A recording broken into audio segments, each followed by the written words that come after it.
Alright, so today we have a DV5, sorry. Seems that the charger is working on it correctly. So we're going to turn it on, see what we get. So we've got lights, and if you didn't notice, we have the flashing lights here and over here. So what we're going to do is check the memory. This one I believe has an AMD processor on it, so we're going to check the processor too. And in the last case scenario, we're going to reflow it if that's what needs to happen.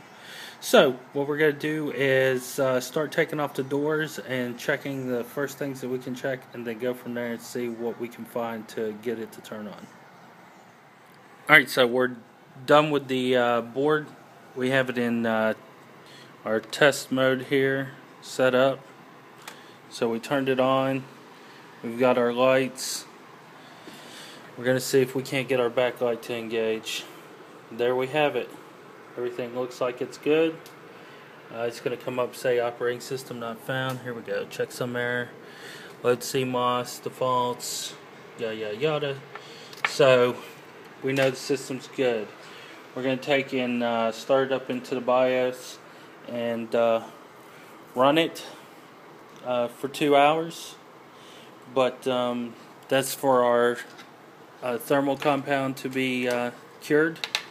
So we're going to do that, but we got to cut the video now and just say that it's as far as we need to go. So we're going to put it back together and check it again, back together, and then get it in the BIOS and run it for its time and go from there. Alright, so we have this laptop together now. We're going to have to plug the power adapter in the side. Get the light to come on. Okay. So now we're going to turn it on and see what happens. If we can get it to turn on. Alright, so we're going to have round 2 at this thing. So let's see. We didn't plug the power button in, so let's see what happens now.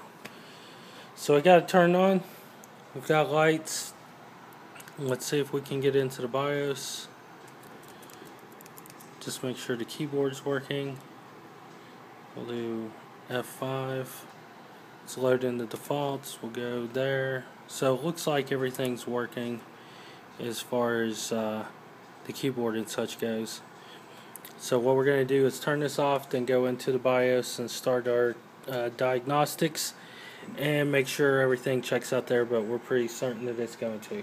So we're going to call this complete.